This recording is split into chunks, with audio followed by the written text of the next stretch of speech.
Je ne sais pas quoi dire. Pour la première fois, je ne sais pas quoi vous raconter. En fait, cela fait environ 7 mois que j'ai annoncé cette vidéo. Cependant, je n'ai jamais réussi. Je n'ai jamais eu le courage de la faire. Et pourtant, la voici. Interstellar n'est pas un film comme les autres. Il est même certainement mon film préféré. Et pourtant, j'aime pas beaucoup les films réalistes dans l'espace. Et rares sont les films qui arrivent à me toucher comme celui-là. J'aimerais vous faire passer un message. Le temps est quelque chose de précieux et d'assez effrayant. Peu importe l'endroit, le temps avancera et passera. À chaque seconde qui passe, vous vieillissez et votre vie avance.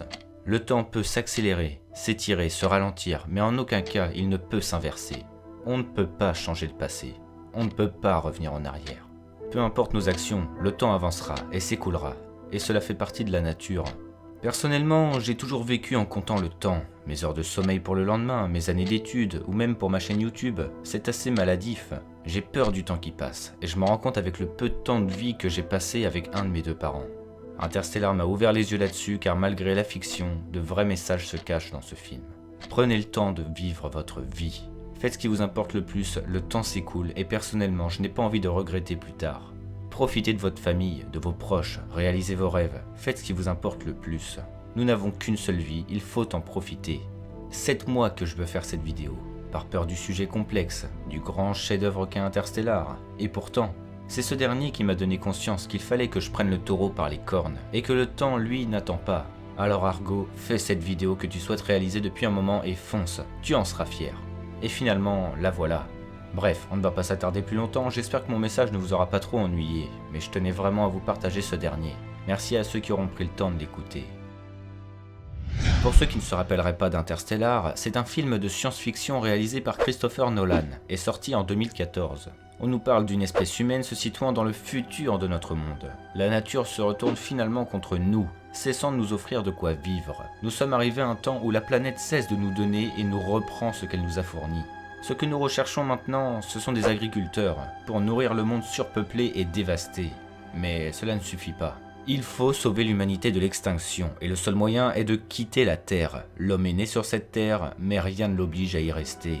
Cooper sera donc choisi pour aller dans l'espace, chercher une nouvelle planète habitable pour l'espèce humaine. Cependant, le film ne s'arrête pas à un scénario si simple, mais nous ne sommes pas là pour ça. Interstellar est un film qui sait jouer sur la corde sensible et sur les philosophies de la vie. Si vous ne l'avez jamais vu, je vous le conseille grandement. Maintenant, voici les théories.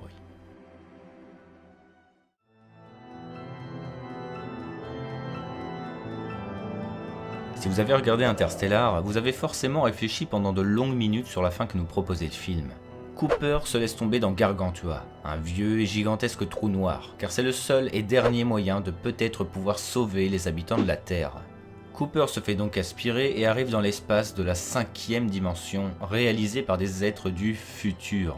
C'est à ce moment qu'il va tout comprendre. La 5e dimension qu'il parcourt est en fait créée par les humains du futur, car le trou noir va modifier l'espace-temps.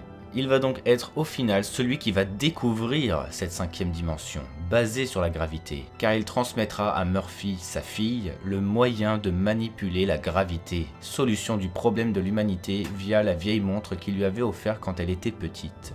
Cependant, après avoir donné la solution de l'équation à Murphy, le Tesseract, soit l'endroit où se trouve Cooper, se referme, et nous passons à une scène où nous voyons Cooper repasser dans le trou de verre, par lequel il était arrivé à la base. Il croisera même le vaisseau avec lequel il était arrivé, prouvant que les êtres de la 5e dimension étaient bien lui, et donc les humains du futur par la suite. Et puis, plus rien. Vide. Nous passons à la scène où Cooper est seul dans l'espace, inconscient. Il sera finalement repêché par un vaisseau, puis ramené sur la station créée par sa fille Murphy, qu'il reverra une dernière fois par la suite. Puis il ira retrouver Brand à l'aube de la découverte d'une nouvelle planète potentielle pour le futur de l'humanité. Mais est-ce que la fin du film est réellement explicite à ce point? Je dirais que non, à en juger par notre pensée après avoir vu ce film. On ne peut s'empêcher de s'interroger sur cette fin. Et j'ai envie de vous parler de la théorie la plus connue sur Interstellar, et elle peut changer considérablement votre vision de la fin du film. D'après de nombreuses personnes, Cooper vivrait en fait une EMI, diminutive d'une expérience de mort imminente. Pour ceux qui ne sauraient pas ce qu'est réellement une EMI, je vais vous partager sa définition, car c'était moi-même mon cas avant de faire cette vidéo. Une expérience de mort imminente désigne des sensations ou visions survenues chez un individu alors qu'il était dans un état de mort clinique ou dans un coma très profond. En gros, lorsque vous mourrez, votre cerveau continue de fonctionner quelques instants et vous transmet des visions, des souvenirs, des rencontres. La célèbre théorie du tunnel avec la lumière blanche au bout. Ceci fait partie de la théorie d'expérience de mort imminente. Nous savons tout ça grâce à certains miraculés revenus d'entre les morts, mais tout ceci n'est que théorique. Donc Cooper serait mort après avoir quitté le Tesseract, le corps errant dans l'espace. Pourtant, le film continue. Pourquoi ? C'est une happy end beaucoup trop puissante pour un film de ce genre. Et il ne faut pas oublier que nous sommes face à un film de Christopher Nolan, qui est un réel génie. Un message doit être caché. En premier lieu, rappelons-nous des phrases prononcées par Matt Damon, alias Dr. Mann, dans le film. Vous comprenez pourquoi on ne pouvait pas se contenter d'envoyer des machines pour ces missions, hein, Cooper? Les machines ne sont pas douées pour l'improvisation, car on ne peut pas programmer la peur de mourir.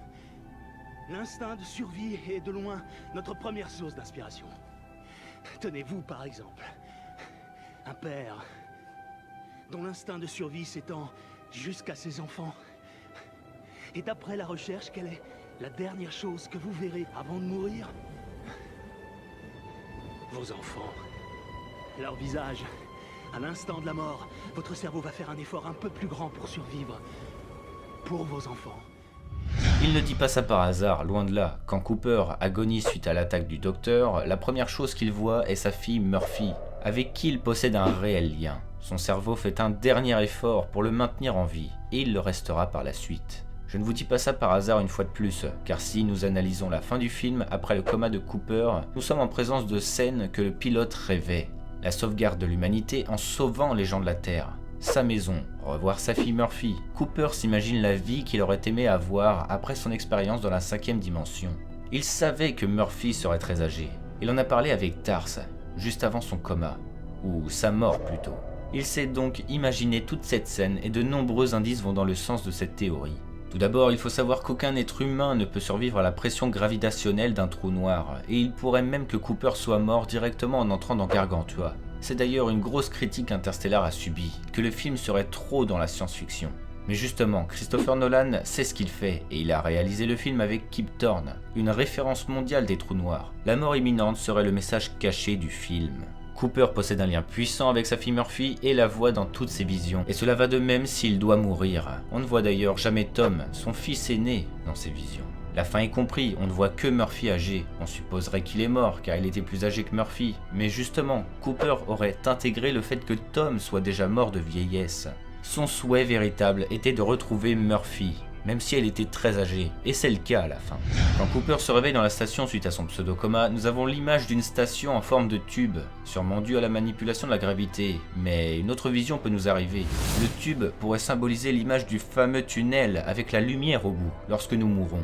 Lorsque Cooper se réveille, il est au début du tunnel, mais plus le temps avance et plus la mort arrive. Et d'après moi, le dernier passage du film avec Murphy en est la clé. Ce passage est d'une puissance incommensurable et me donne des frissons incroyables. Cooper entre dans la chambre de Murphy, allongé sur son lit, et là, quelque chose de très étrange arrive.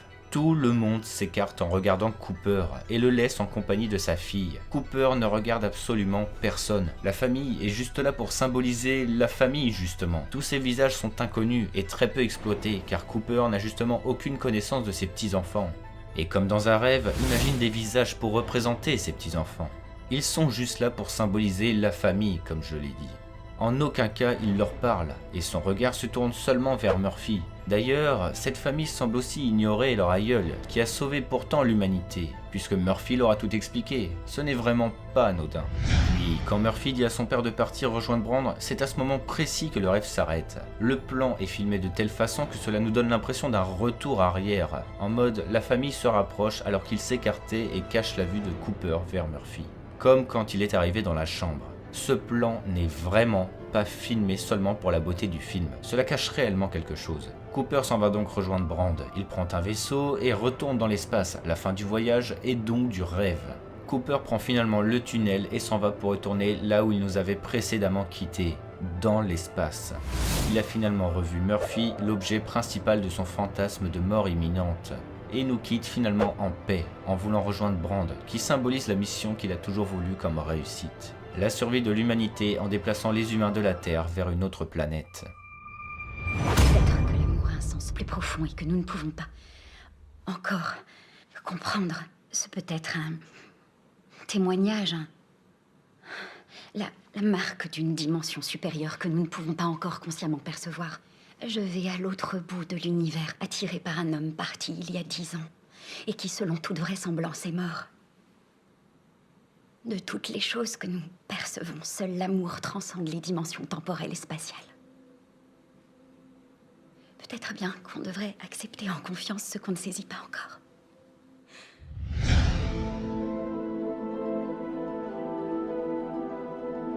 Je ne sais pas si on peut catégoriser ceci comme une théorie, mais je tenais réellement à en parler.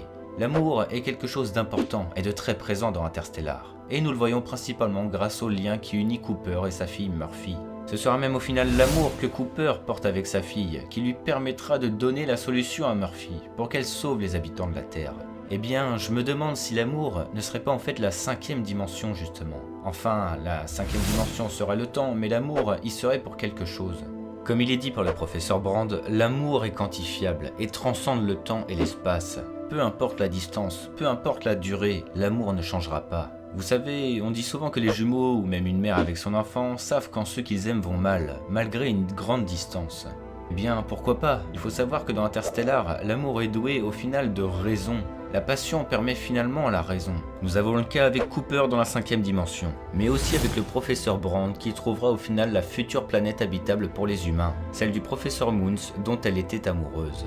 On pourrait même supposer qu'après que Cooper soit inconscient dans l'espace, le destin, l'amour de sa fille les conduit jusqu'à elle pour la fin. Après tout, il a tout donné pour elle. Ce serait une belle image. L'amour est quelque chose de grand et de bon pour l'homme, comme pour le reste du monde. Il faut savoir qu'un chien, par exemple, élevé avec amour, sera un chien en meilleure santé, voire plus intelligent qu'un chien élevé dans la peur, ou j'ose même pas imaginer. Un chien heureux, élevé avec amour, pourra apprendre des tours, aller chercher le journal, bref, j'en passe, tout ce que vous voulez. Mais il pourra apprendre tout ceci seulement s'il est heureux. Peu importe l'animal, l'amour permet de grandes choses. L'humain par amour peut faire de grandes actions aussi. C'est une source de bonheur, de force et de détermination sans faille. Malheureusement, nous le voyons dans notre monde actuel. L'amour n'est pas forcément quelque chose de présent, à part dans votre famille ou avec vos amis, ou si vous avez un copain ou une copine, mais cela reste intime. Notre monde est divisé par la politique, la religion ou encore autres domaines. Le message que je veux vous faire passer n'est pas de vous aimer, je ne vous dirai pas ça, mais c'est que nous connaissons finalement peu de choses sur nous-mêmes et sur le monde, car nous vivons ces choses actuelles. L'amour de la nature ne fait pas réellement partie de l'espèce humaine, même si je me doute que comme moi, beaucoup aiment les animaux, etc. L'amour pourrait faire évoluer l'humain et lui faire de grandes choses. Je parie que certains d'entre vous ont déjà tenté des choses improbables, car ils étaient amoureux ou amoureuses de quelqu'un, mais avouez que sans le fait d'être amoureux, vous n'aurez rien fait. L'amour conduit au bonheur, à la passion, et c'est ce que l'humain recherche. Un homme heureux travaille mieux et est en meilleure santé. Voilà un message que m'a fait comprendre Interstellar. L'amour transcende le temps et l'espace, et c'est la seule chose qui le peut. Vous pouvez être à 1000 années-lumière de la Terre. Vous aimerez toujours autant vos proches et vous penserez à eux. Enfin, quand Matt Damon dit à Cooper que la dernière chose qu'il verrait en mourant ce serait ses enfants, ce n'est pas pour rien. Son cerveau, comme il le dit, fera un dernier effort de survie en revoyant leur visage pour survivre. Et c'est le cas pour tout le monde. Quand on dit qu'on a vu notre vie défiler devant nos yeux, c'est exactement la même chose. Nous revoyons les moments marquants de bonheur, des moments avec nos proches, donc d'amour. L'amour décuple nos sensations. Notre puissance et pourrait bien faire évoluer l'humain, comme découvrir une 5e dimension encore inconnue pour ce dernier.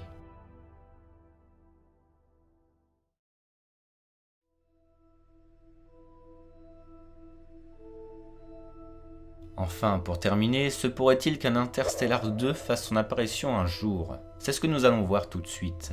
Il est vrai qu'Interstellar se finit d'un coup, et fut un succès énorme, et même si certains pensent que le film aurait pu se terminer 10 minutes plus tôt, beaucoup souhaiteraient un deuxième film.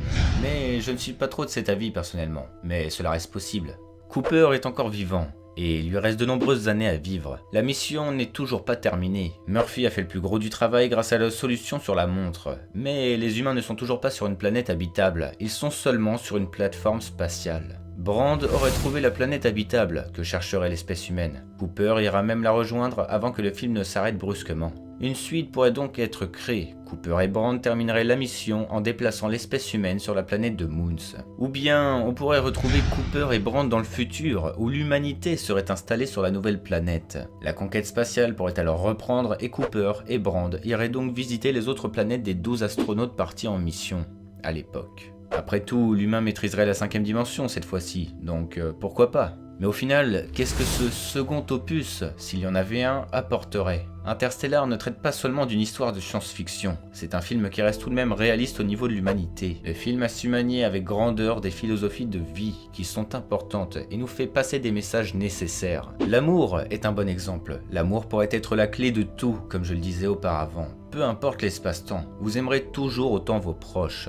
Le temps en fait partie aussi. Vivre sa vie, réaliser ce que nous voulons faire est important. Le temps n'attend pas et avance constamment. Quel message ce second film pourrait apporter? Je pense qu'un deuxième opus casserait ce qu'a construit le premier, car la surprise ne serait plus là, et la grandeur d'Interstellar perdrait en valeur. Il est très difficile d'emplir une coupe qui est déjà pleine, et si un deuxième film était réalisé, il serait beaucoup trop dans la science-fiction, car trop dans le futur. Néanmoins, il est tout à fait possible qu'un deuxième opus existe un jour. Aucune info pour le moment, mais ce serait probable. Mais connaissant Christopher Nolan, on peut se gratter. À part si quelqu'un reprendrait le flambeau, mais comme je l'ai dit, le film perdrait en valeur. Je suis peut-être mauvaise langue, et si un Interstellar 2 devait sortir, je serais le premier à aller le voir. Mais d'après moi, on ne peut continuer ce chef-d'œuvre. Et nous devons le laisser tranquille. Après tout, comme beaucoup le disent, le film aurait pu se terminer avant la fin déjà proposée. Je me souviens quand j'ai vu Interstellar la première fois. Je ne voulais pas le voir, car je croyais que c'était un film comme tous les Gravity-like. J'ai beaucoup de mal avec les films pseudo-réalistes dans l'espace. Et pourtant, je me suis pris une claque tellement violente. Interstellar m'a fait grandir et mûrir, et je suis très heureux de lui avoir rendu hommage. Ce n'est pas tous les jours que nous avons des films de ce genre, et j'espère que ce ne sera pas le dernier. Mais ça sera vraiment dur de le dépasser dans mon cœur. Si vous souhaitez voir un film grandiose, un peu dans le même style, je vous conseille Premier Contact, sorti assez récemment. Enfin voilà, je ne vois pas quoi rajouter, j'espère que cette vidéo et mes théories vous auront plu. Merci à tous d'être là et de me suivre. Vous êtes toujours de plus en plus à écouter mes théories et ça fait vraiment chaud au cœur. Merci à ceux qui laisseront un pouce bleu et qui partageront la vidéo. N'hésitez pas à me suivre sur Twitter pour les plus acharnés d'entre vous. C'était votre dévoué Argorok.